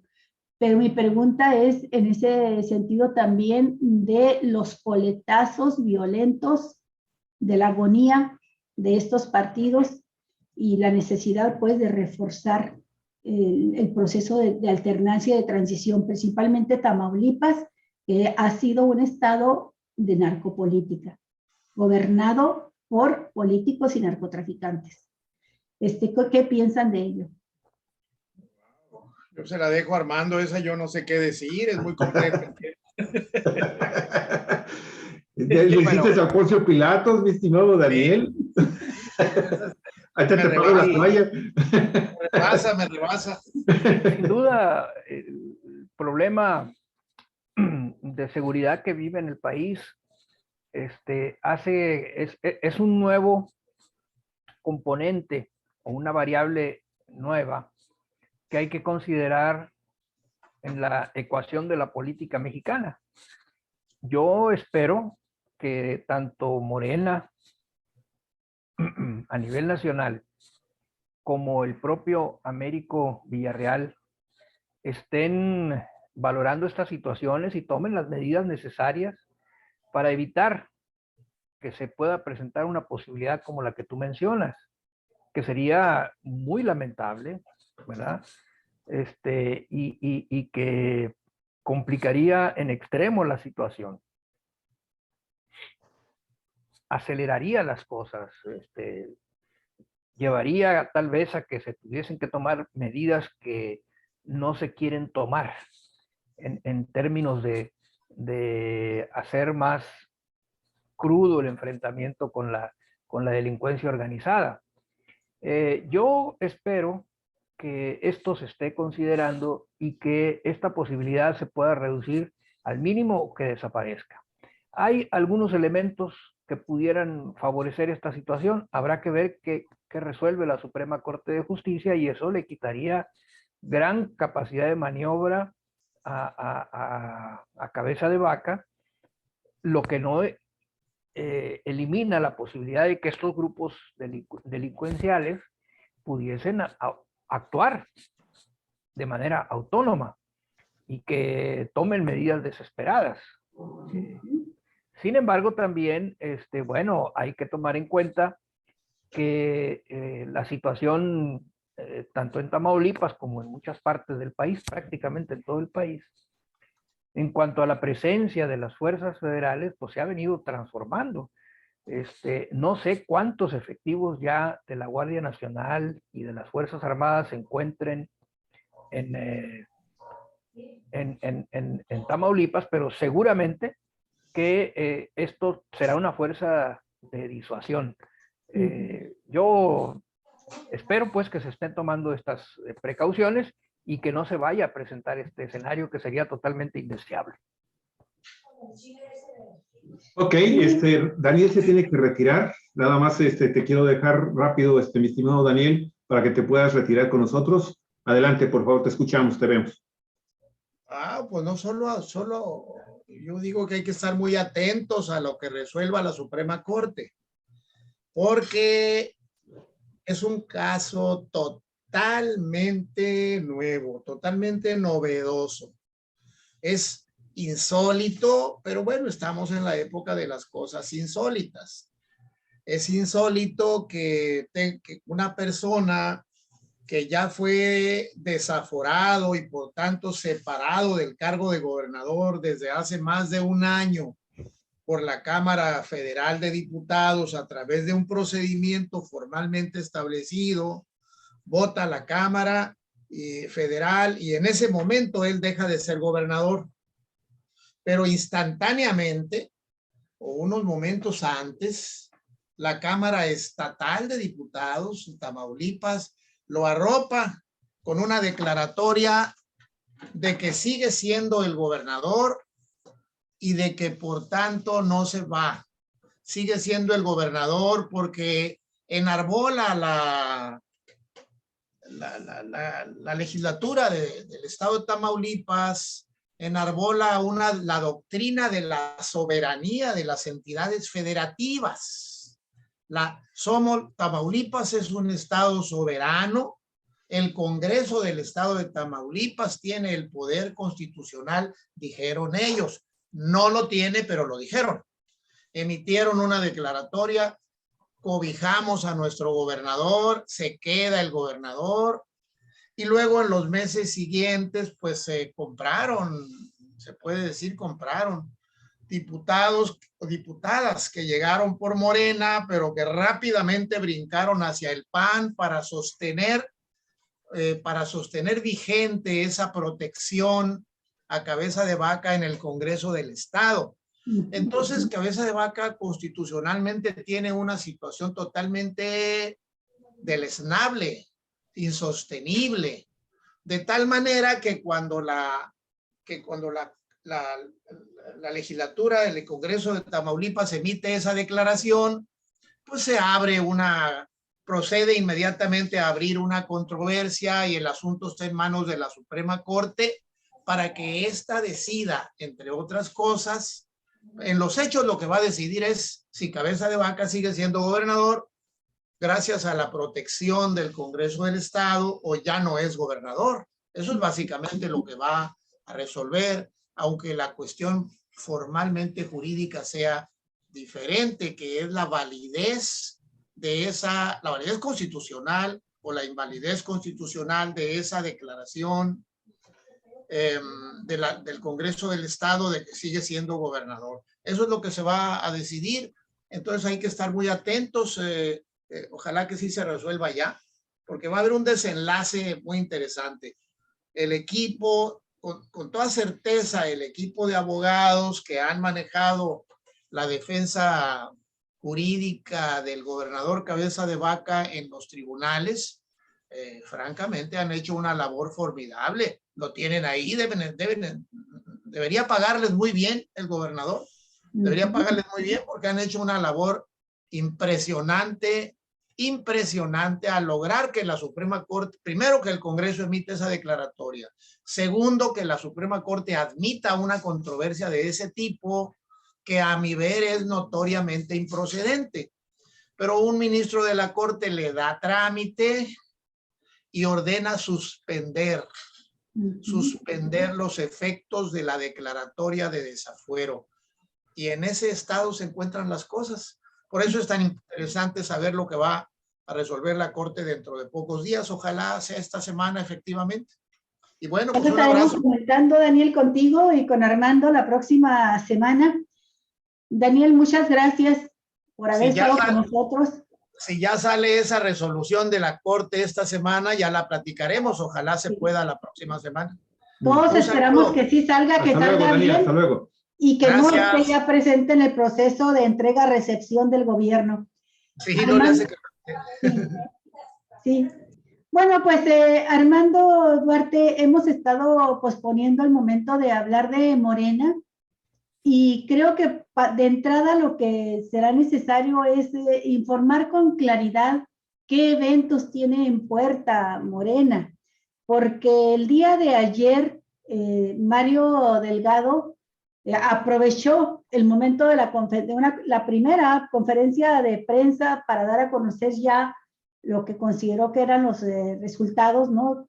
Las tendencias favorables para su partido, y luego anunció de inmediato que el próximo sábado habrán de reunirse en Toluca, en el Estado de México, los dirigentes de Morena, para trazar las tareas a seguir. Dijo, no vamos a detenernos ni para agarrar vuelo, no vamos a descansar, nos seguimos de inmediato para preparar la organización, crear el trabajo necesario para ir ya como partido, ¿verdad?, fortalecido al 2024. Y pues más que simbólico el hecho de que esté convocando a esta reunión en Toluca, que es el siguiente gobierno fuerte que van a disputarle a la oposición. Y él habló de algo que nos llamó mucho la atención, Armando. Dijo, vamos a trabajar este tiempo para que no quede un solo seccional en el que no exista por lo menos un comité de Morena. Y ya está hablando de estructura territorial de Morena con esto, ¿no? Pero por otro lado, sabemos que se ha estado impulsando la realización de un Consejo Nacional. Yo ya no tengo claro cuáles son las fechas para que se realice este consejo, porque lo mismo se habló de una fecha que ya pasa hoy, creo que se había hablado del 6, luego se habló del 11 de junio, y por ahí leí una información de que sería hasta el 25 de junio.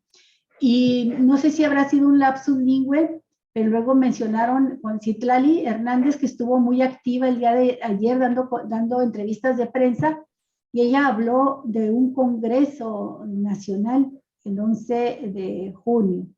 Entonces ya para mí esto significa una enorme confusión, ¿no? De qué es lo que tiene en puerta Morena en los próximos días en cuanto a reuniones, y tu opinión, Armando, de los desafíos, lo que tiene que superar Morena, y el hecho de que llega con una fuerza tan grande que hay muchos analistas políticos que dicen que ahora la guerra por el poder, la pelea, la disputa por el poder se tiene que dar adentro del mismo Morena para definir el rumbo que tomará la 4T, sobre todo cuando ya López Obrador no esté activo políticamente, porque lo ha dicho hasta el cansancio que él se va a retirar de todo en cuanto termine su gobierno. Entonces, pues adelante, Armando, infórmanos y opina sobre esto. Y con un dato más, nada más, Armando, porque ayer cuando vimos el tema de esa declaración que hizo Manuel Delgado, nos pareció que incluso parecía ser todo un madruguete a lo que va a suceder con las bases de Morena en su reunión nacional. Bueno, hay que considerar, primero lo del Congreso sí fue un lapsus, porque no se puede convocar a un Congreso para el día 11 de junio, porque ni el estatuto lo permite, ¿no? Tendría que haber salido la convocatoria desde hace tiempo, y haberse estado preparando todo lo del Congreso, y en una semana no se puede hacer. O más bien no se debe de hacer, ¿no? Pueden convocar una reunión nacional, darle carácter de Congreso, pero seguramente que tendría tantas vulnerabilidades que podría ser impugnada, y las autoridades electorales obviamente le anularían la validez de esa reunión. Entonces no creo que sea un Congreso.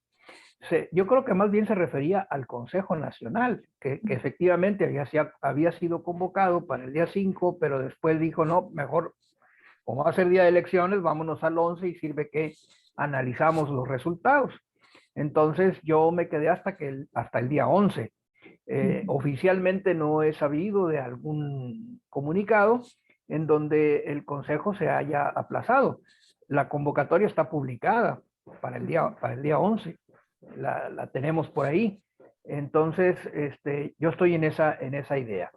Lo que sí hace un poco de ruido es que se convoque para el día 10 a esta reunión de la que habla Mario Delgado. Tal vez sea la misma, no sé, ¿verdad? Se esté refiriendo, aunque no dijo que era el Consejo precisamente, en donde se iba a discutir esta cuestión de empezar a estructurar digamos, la organización de Morena territorialmente para hacer frente a las elecciones del 24. A mí me parece en principio que es bueno tomar tiempo para dar, digamos que cumplimiento a esa aspiración, a ese propósito de tener un comité de Morena en cada sección electoral que nos permita enfrentar la elección del 24 en mejores condiciones. Yo estaría totalmente de acuerdo. Es una necesidad política que hay que atender. Lo que habría que ver es cómo se plantea este proceso, porque precisamente lo que ha sucedido y que ha sido motivo de diferencias al interior de Morena es la manera como se pretenden implementar estas políticas. Hay políticas que se implementan centralmente o verticalmente, en donde se toman decisiones en un órgano como puede ser el Comité Ejecutivo Nacional, que es un órgano colegiado, pero que es un órgano de ejecución y un órgano ejecutivo, y políticas que se pueden implementar a través de la participación de órganos más amplios, como puede ser el Consejo, que es un órgano de conducción, que tiene la obligación de trazar las líneas generales, discutirlas y aprobarlas, porque en ese órgano están de manera más efectiva representados los militantes de Morena, ¿verdad? Son 300, alrededor el Consejo Nacional son 300 personas. Ha habido bajas, ¿verdad? Pero 300 personas teóricamente. Y en un momento dado, el Congreso Nacional, que sería la instancia más representativa, en donde hay 3,000 y tantos delegados. Ahora sí, representantes de todos los distritos electorales del país.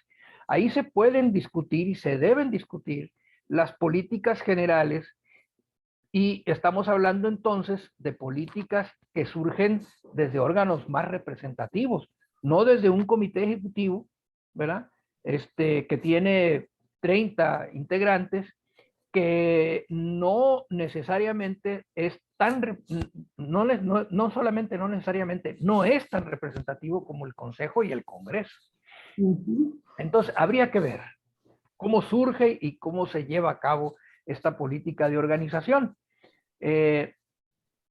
Precisamente el año pasado, creo que por ahí en septiembre, el Comité Ejecutivo había tomado la decisión de impulsar un proyecto de esta naturaleza, pero con una estructura totalmente vertical. Bueno, hubo quien dijo, esto no es lo correcto, que impugnó ante las autoridades electorales esas decisiones y finalmente el Tribunal Electoral resolvió que en efecto no era procedente porque se había violentado una serie de principios establecidos en el estatuto y que por lo tanto no era válida ese plan, esa política al interior del partido, y se tuvo que suspender el proceso de reestructuración del partido.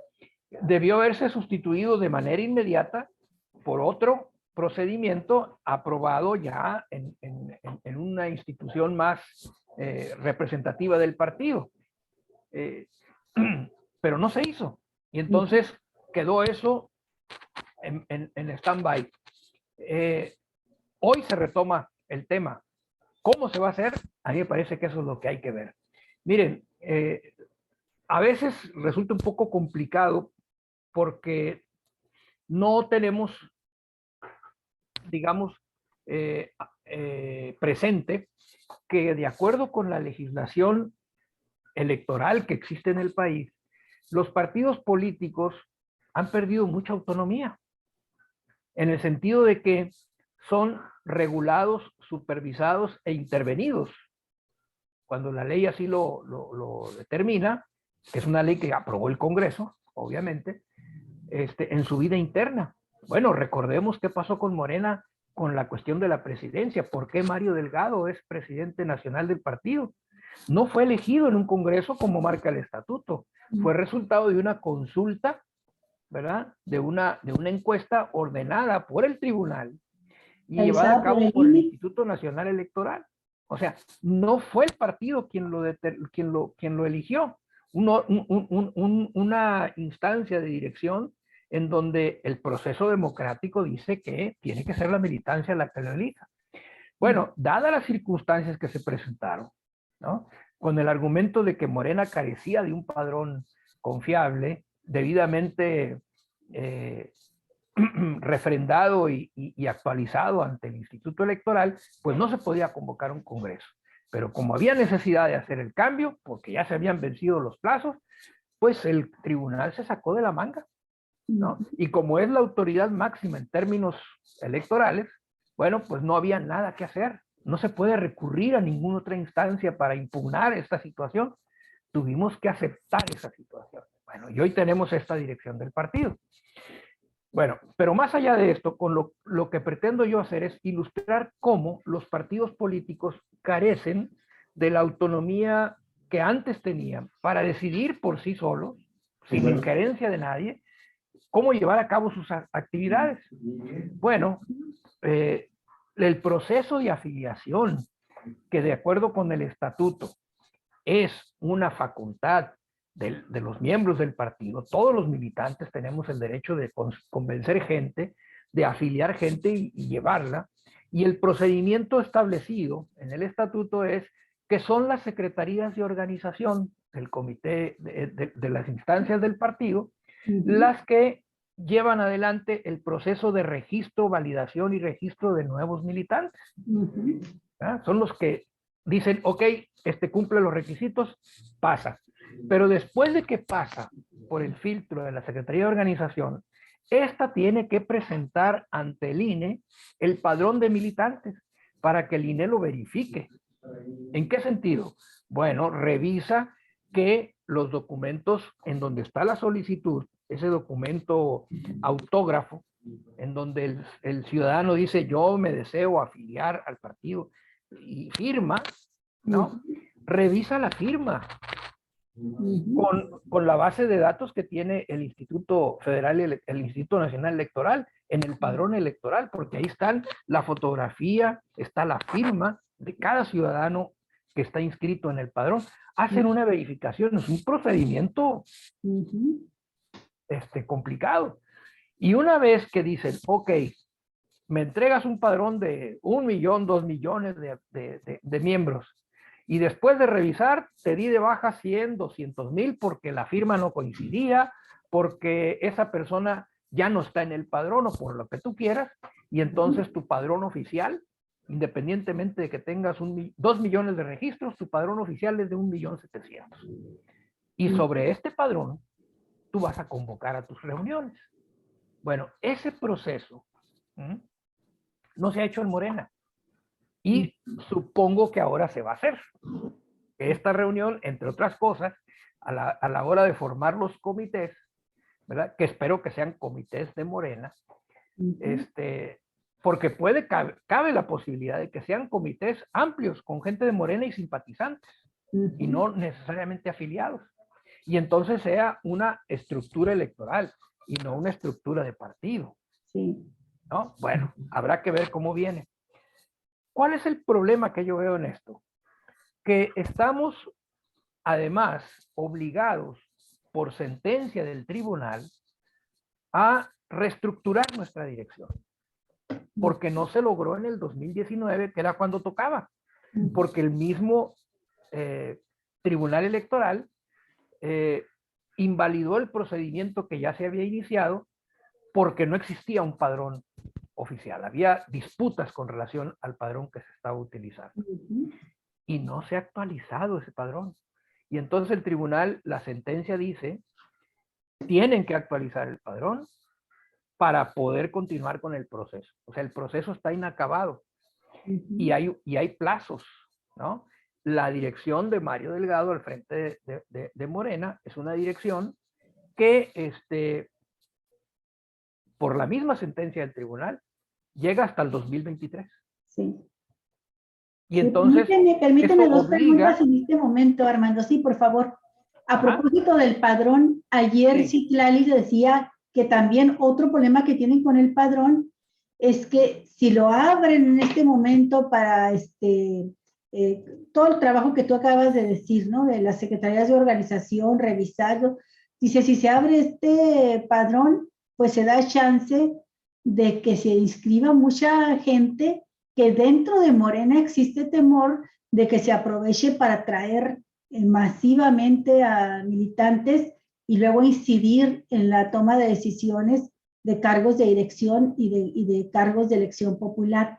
Pero ella comentaba esta preocupación. En cuanto a las fechas, nada más precisar, sí, estoy viendo la página de Morena y Berta Luján confirma el 11 de junio para la reunión de Consejo Nacional. Lo que dijo ayer Mario Delgado era para el día siguiente. Dijo el próximo domingo, 12 de junio. Yo te pregunto si es compatible hacer los dos eventos así, como lo dijo Berta, como lo dice ahora Mario. Serían dos eventos diferentes. Podría ser, porque una cosa es el Consejo, ¿no? Y otra cosa es a lo que está convocando Mario Delgado, que no sabemos qué es, ¿no? ¿A quién convoca? Exacto. ¿No? ¿Qué órgano o qué es lo que está convocando? No se sabe porque no hay una convocatoria, fue una declaración. A lo mejor, a la dirección, al Comité Ejecutivo Nacional, nada más. A lo mejor al Comité Ejecutivo Nacional, y que sería muy positivo que se reuniera después de que se reúne el Consejo y que el Consejo le diga, mira, por aquí. Bueno, por eso considerábamos que era un albaz, una especie de agandallez, una cosa así media rara, porque pues no se sabe nada de nada, ¿no? Sí, y porque en la reunión del Consejo, dinos tú, Armando, el orden del día que dices que ya está aprobado. Yo sé que tienen que hacer la evaluación de esta elección de ayer y después de la evaluación tienen que ver también la evaluación del desarrollo general de Morena, su análisis y en su caso aprobación del plan de acción para la reorganización de Morena como partido. Ese es el tema central. Ese es el central. Es el tema central. Y también, por favor, si nos puedes explicar en qué consiste el artículo 6 bis del Estatuto de Morena, porque también se va a discutir y su resultado se va a presentar al Comité Ejecutivo Nacional. Entonces, esos son los 3 puntos que yo veo que van a discutir el día 11 en el Consejo Nacional. Ese punto de analizar la situación de Morena y trazar el plan de reorganización del partido es el punto nodal del asunto. Es esto que te estoy comentando. Sí. Cómo resolver el problema de la construcción del padrón del partido, de su acreditación para que pueda ser la base para convocar a la reestructuración de la dirección. Y eso tiene que ser pronto. Mencionabas tú, Citlali dice, es que si abrimos, se va a dejar venir todo mundo. Bueno, hay que recordar que en la legislación electoral que prevalece en este momento, que está vigente, el derecho a asociación, a libre asociación, es un derecho humano, no lo puedes evitar. Si una persona decide afiliarse a Morena, es su decisión y el partido no le puede decir, tú no, porque entonces estás violando un derecho a la libre asociación. Tiene que darle entrada a la solicitud de afiliación, ¿no? Y entonces, una vez que revisas tú, el partido, esa solicitud, bueno, la aceptas o no, pero no le puedes impedir que te llene la solicitud, porque es su derecho. Es un derecho humano a la libre asociación. No puedes estar por encima de ese derecho.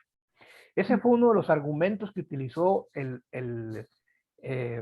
tribunal, porque Morena suspendió las afiliaciones desde el 2018, con el mismo argumento que mencionó Citlali. Se nos va a dejar venir mucha gente. Bueno, es el derecho que tiene la gente de afiliarse, pero también el partido tiene el derecho de admisión, pero no puedes negarle que se afilien. Lo que pasa es que mucha gente piensa que llenando la hojita ya está afiliado. No, tiene que ser aprobado. Tiene que ser aprobado y tiene que recibir su credencial oficial como miembro del partido. Y ese es un proceso que en Morena quedó en el aire totalmente, ¿no? Es un problema que tenemos desde la gestión de Polensky, ¿no? Como presidente del partido.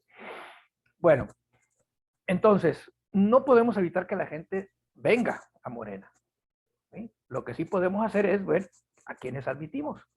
Y precisamente, en este programa de reconstrucción o de reorganización del partido son las cosas que se tienen que definir. Se tienen que establecer lineamientos para la afiliación. Tenemos unos que están vigentes, y lo iba a decir yo cuando entró el comentario de ustedes. Morena tiene que registrar ante el INE esos lineamientos. Claro. ¿Sí? Y precisamente porque tenemos unos lineamientos ya registrados, con formatos para la afiliación ya autorizados por el INE, que le echaron abajo el programa que se había aprobado por el Comité Ejecutivo Nacional porque modificó los lineamientos sin tener la facultad para hacerlo. Quien los puede modificar es el Consejo, es el único. Entonces, se brincaron la tranca y pues se le echaron abajo, ¿no? Ya habían hasta modificado los formatos de afiliación, ¿verdad?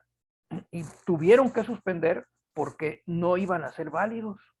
Sencillamente el INE al recibirlo les iba a decir, hey, esto no corresponde con lo que yo tengo aquí registrado, no vale en consecuencia, ¿no? Ese es el problema.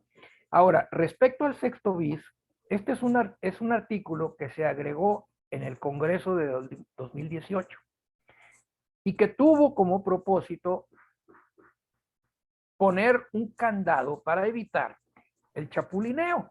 Y eso es lo que reclama la militancia. No se ha aplicado este artículo. Lo voy a leer ahorita. ¿Y por qué no se ha aplicado? Porque no se ha reglamentado. O sea, una cuestión meramente de trámite. Había que hacer un reglamento del sexto bis para que se pudiese aplicar. Fíjate lo que dice el sexto bis.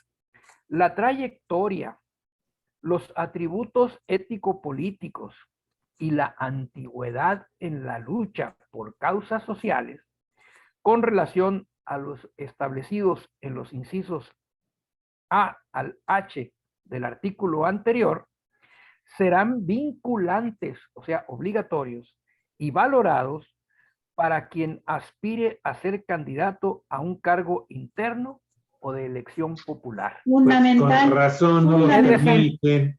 Es decir, Pues no sí. puede venir cualquiera, Ujú. ¿verdad? Y pedir una candidatura y que se la den, Claro. ¿sabes? Como se la han dado, porque Ujú. no se ha aplicado el artículo 6. Así es, y que eso ha provocado finalmente que desafortunadamente para el pueblo mexicano, muchos candidatos, vamos a decir, candidatos de Morena, pues No surgen de la representan la nada, ¿no? 4T. Surgen de la nada.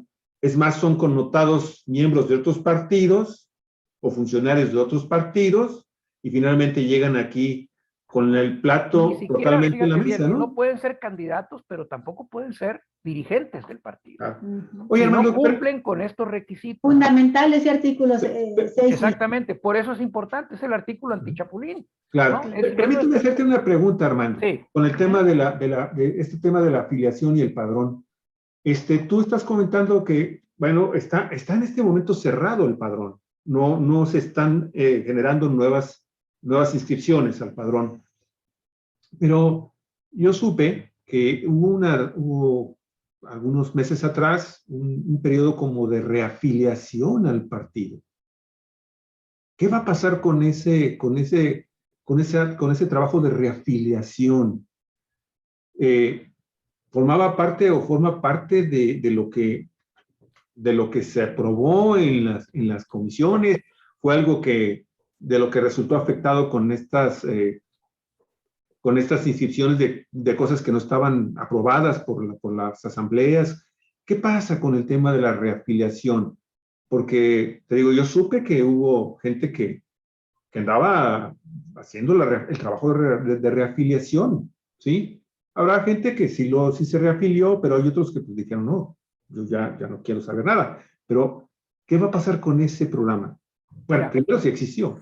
sí, ¿Era de legal? hecho sí, y se suspendió por lo que te dije, por lo que les acabo de comentar. Bien, ok. Pero independientemente de ese programa nacional, está la facultad que tenemos todos los militantes de Morena de fortalecer nuestro partido. Sí, claro. Entonces, nada puede evitar eso, Sí, no. ¿no? Entonces, se puede seguir afiliando gente. Yo puedo llenar formatos de personas que quieran inscribirse al partido. ¿Qué pasa? Que todos esos se están acumulando para que en el momento en que el Comité Ejecutivo Nacional diga, ok, vamos a inscribir ahora sí en el padrón, ¿sí?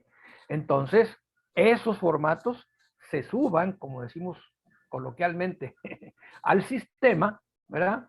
Y que ya no sea una simple solicitud, sino que ya pase al proceso de aprobación. Entonces, la afiliación no se ha parado ni se puede parar.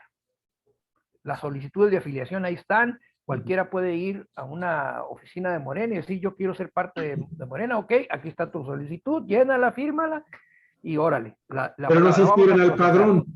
Sí, una cosa es la afiliación y otra cosa es la inscripción en el padrón. Padrón. Lo que está detenido es la inscripción en el padrón, no la afiliación. Perfecto. Y esta se tiene que abrir a partir de esta reunión que se va a realizar el día 11, porque tenemos el tiempo contado. Si Mario Delgado el año que entra, por la resolución del tribunal, tiene que terminar su periodo, ¿sí? Y el estatuto señala que no se puede reelegir al periodo inmediato en el mismo cargo, tenemos que nombrar un nuevo presidente del Comité Nacional. Y para nombrar un nuevo presidente del Comité Nacional es necesario tener un padrón, ¿verdad? Acreditado, actualizado y autorizado por el INE, para que con base en ese padrón convoquemos a nuestros congresos distritales, estatales, nacional, y se puedan elegir todas las autoridades del partido. Entonces, aquí en Ensenada, por ejemplo, a mí me toca como consejero y a otros compañeros consejeros estatales, en nuestra calidad de coordinadores distritales, ¿no? Ya ven que Ensenada es el distrito tercero. Hemos mantenido este proceso de afiliación abierto, ¿no? Y tenemos allí cantidades de solicitudes llenas, firmadas por las personas, ¿verdad? Que nomás estamos esperando a que se abran el padrón de registro y se puedan acreditar, se puedan ya inscribir oficialmente en el padrón de Morena. Muy bien. Oye, Tenemos ahí una cantidad que ya tiene tiempo. ¿A qué estamos obligados? A llamarles y a decirles, oigan, fíjese que usted tal día se afilió. ¿Todavía se mantiene? No, pues que sí, ok, palomita. No, pues que yo ya no, ok, lo quitamos. Pues ¿para qué lo vamos a escribir en el padrón si no quiere? Muy bien, claro. sí, Ahora, hay otro requisito que a veces la gente no está consciente de ello. Una persona de otro partido no puede venir e inscribirse en otro partido si antes no renuncia. no renuncia. Ujú, Y tiene que hacerlo por escrito. ujú. Y entonces su renuncia tiene que ser notificada al Instituto Al Electoral Bien. para que lo dé de baja del padrón del PRI, por ejemplo, y lo dé de alta en el padrón de Morena. No puede un ciudadano estar al mismo tiempo en uno y en otro padrón. No se puede, legalmente no se puede, de acuerdo con nuestra norma aquí en México. Entonces, podrá venir Felipe Calderón a querer inscribirse, pero si no se ha dado de baja en el PAN y no lo dan de baja en el padrón del PAN, no podemos darlo de alta en el de Morena, que no lo daríamos por ninguna razón, ¿verdad? Pero bueno, ese es el procedimiento. Muy bien. Ok, Armando, pues Oye, nada gracias. más algo que suena como un rumor. Ya lo había leído en algunas ocasiones y no le di importancia, pero dime tu opinión, Armando. Se habla también de que Claudia Sheinbaum buscaría la presidencia de Morena en el próximo mes de julio, considerando que en noviembre termina el periodo de Mario Delgado y que ella buscaría ser la dirigente del partido para desde ahí trazar su trabajo hacia la candidatura. ¿Es un chisme nada más o hay algo de fondo en esto? Yo no sé, puede que haya, no tengo información. Las implicaciones serían, número uno, tendría que renunciar para poder ser presidente del partido o presidenta, tendría que renunciar a la jefatura de gobierno. A la jefatura de gobierno del Distrito Federal, ¿verdad? Porque el estatuto prohíbe que un funcionario público ejecutivo pueda formar parte de los órganos de dirección ejecutiva del partido. Y el Comité Ejecutivo Nacional, pues su nombre lo dice, es un órgano ejecutivo. Bueno, no podría, tendría que pedir licencia allá para poder estar acá. Y segundo, si quisiera llegar a ser candidata, tendría también que pedir licencia, dejar el cargo de la presidencia del partido para lanzarse a la campaña. Okay. Bueno. Muy bien. Pues muchísimas gracias, Armando. Nos estamos viendo dentro de una semana a ver qué resultados tuvieron de esta reunión nacional. Ya tendremos Hay que estar muy atentos el domingo. Muy bien. Pues gracias. Creo que es el sábado, ¿no? El consejo. Sábado 11. El sábado 11 es el Consejo Nacional y el domingo es a lo que está citando a quién sabe qué en Toluca, Mario Delgado. Sí. Muy bien. Bueno, pues muchísimas gracias, Armando. Olga, vámonos al siguiente programa. Amigos, amigas, denos unos 5 minutos. Ya está con nosotros Arnulfo Estrada, el programa Crónica Histórica. Vamos a tener el día de hoy con él en un ratito más. Muchísimas gracias. Si le gustó el programa, compártalo y nos vemos. Denos un like. Bonita semana, Armando. Hasta pronto, amigos. Hasta dentro de un rato.